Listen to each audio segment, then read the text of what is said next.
இந்த சீரீஸில் நம்மளோட கார்டனில் கண்டிப்பாக இருக்க வேண்டிய ஃப்ரூட்ஸ் பற்றி பார்க்க போகிறோம். அப்போ தானே நம்ம கார்டன் அழகாக மாறும்.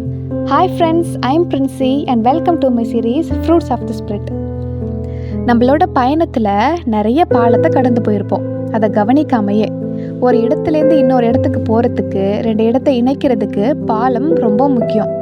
அது மாதிரி தான் விசுவாசமும் நமக்கு ரொம்ப முக்கியம்.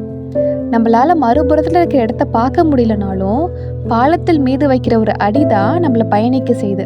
அது போலவே விசுவாசமும் நம்மளால் அனைத்தையும் புரிந்து கொள்ள முடியாத தருணங்களில் கூட நம்மளை முன்னாடி செல்ல ஹெல்ப் பண்ணுது. பாலம் ஒவ்வொரு அடியையும் தாங்கி நிற்கும் என்ற நம்பிக்கையில் தான் நம்ம அதை கடக்கிறோம்.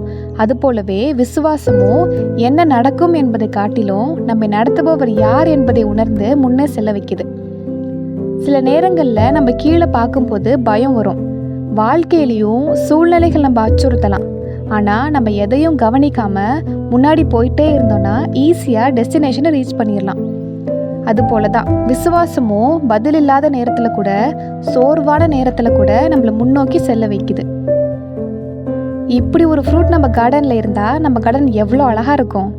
ஆமாம், அடுத்து நம்மக்கிட்ட இருக்க வேண்டிய ஃப்ரூட்ஸில் ஒன்று தான் விசுவாசம். அதனால் நம்மளும் சூழ்நிலைகள் எவ்வளோ மோசமாக இருந்தாலும் விசுவாசத்தோடு பயணிப்போம். ஈஸியாக டெஸ்டினேஷனை ரீச் பண்ணிடுவோம். Thank you friends. God bless you.